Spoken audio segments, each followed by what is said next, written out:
Sir, what is 3rd Platoon's mission in the platoon's area of operations? Alright.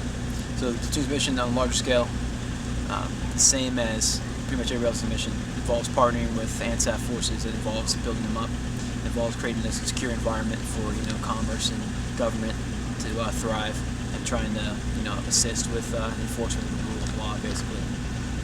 Specifically though, as far as the platoon goes, like our own internal history, we're tasked with opening up and assisting with the completion of the construction of Route Alligator to provide security for the CBs, and they were able to finish up that route. That was hard fought. We found like 16 IEDs on that little stretch of road that we ended up graveling, and now it's gone 2 months without IED, and it's the primary line of communication between go-to the combat position and Hanson battalion position, and we use it all the time, obviously, since it runs right through our AO.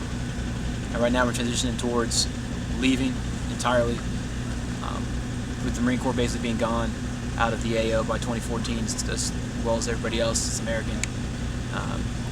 We're going down to just 1 platoon position by the end of our deployment, as opposed to the 3 positions we have right now as a platoon. So in the process, handing those over to Afghan local police and Afghan uniformed police, the ALP and AUP, and trying to set conditions for those guys to be able to take over those positions that previously were held by Marines and be able to thrive. How have the Marines and the ANSAF forces been able to engage the area's residents? The local populace? Yes, sir. Like on patrols, just having a decent interaction with the local populace makes all the difference, because insurgents, they're not out there shaking hands and kissing babies. They have ruthless goals and they pursue them. So I mean, it's pretty simple to paint the difference between us and the insurgents.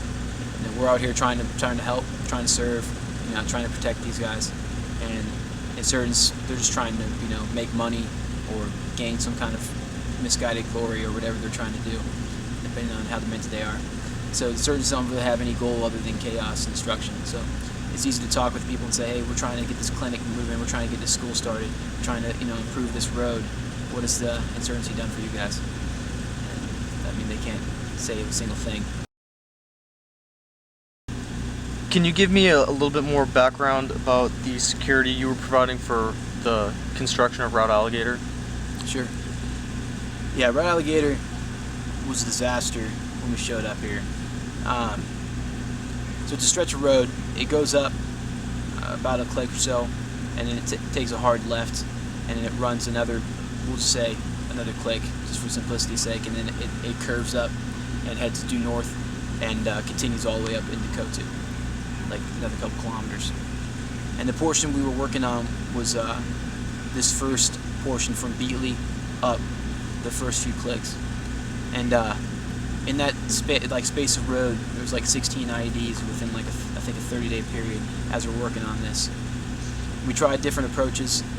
This is one of the times Sergeant Siska and his mobile section shown, because they're primarily the ones that provided security. We sent a lot of patrols up north in those sectors and the adjacent sectors to kind of screen and provide presence out there, and sweep firing positions and those kinds of things.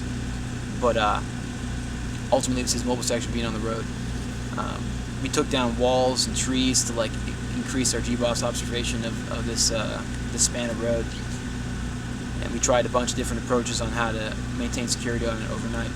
And what we ended up doing in the end that was the most effective and allowed the completion of the work, basically, was having the mobile section create this ridiculous internal respite plan, and then they basically stayed on the road. And I don't even mean basically, they did stay on the road continuously, had a presence on the road for 24 hours for 4 consecutive days. And these guys were worn out, getting 5, maybe 4, even 3 hours of sleep a night. And the rotation was maybe a guy got 3 hours of sleep one night, and maybe he got 5 the next, and trying to mix it up. But these guys just put out, stayed on there. As soon as that plan was implemented, we didn't have any other IDs, any other problems, because they were roving or they were static or just doing something that was unpredictable to the enemy for those full 4 days. And it allowed the CBs to get all the way up to Kotu and complete that portion of the route. And then from there, we just continued to build our defense, basically. taking down more and more obstacles, more trees, more walls, establishing those ALP posts on the route. Now it's pretty much a secured route. What was the importance of getting Route Alligator operational? Allowed the company to get down to Hanson, to the battalion, so it opened the line of communication with company and battalion. It opened up our lines of communication with the company, and it also lets company get to the other positions, because we have 608 on the south side, which runs from the southwest to the northeast, and that runs the entirety of basically our battle space. So you can get from Alligator, going from Kotu, go all the way down Alligator straight to 608, and then from 608 you can spin off to the west, like into the Bari, and then curl around to Garrett, or you can go up Bats from 608 and get to Mac. So it's that main piece. And now we're in the process of opening up Animal. I don't know if we'll be able to get coalition vehicles down there during our deployment. I mean, I'm pretty sure we won't, but it might be something that's on the docket for a future battalion to come here.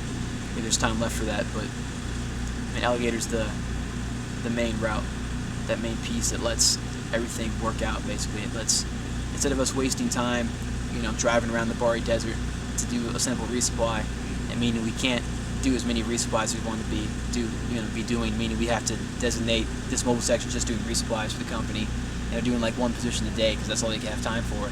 Now they can do a resupply, they can go drop off a squad to patrol, they can go run a QRF, like all in the same day. We're just more effective, more efficient, and it means we have more time to fight the enemy versus trying to make sure that this position has water. So I think the Marines should be real proud of the fact that Alligator's open now, because from a tactical standpoint, it's absolutely vital to what we're doing. Yes, sir. I asked Sergeant Siska about that earlier today, and he basically said the same thing too. Yeah. So we've talked about it. Yeah, and it's definitely a big accomplishment. I know his guys are proud about it. Yes, sir. He was saying they cut down the time from like 4 hours getting to Kotu to like 15 minutes or something like that. Yeah. I don't remember exactly what he said, but I have it. No, 4 hours, 15 minutes sounds right. You had to go around the Bari Desert and probably hit an ID in the Bari Desert, because it's just too large of an area to monitor and maintain presence on, prevent something like ID placement in the middle of nowhere.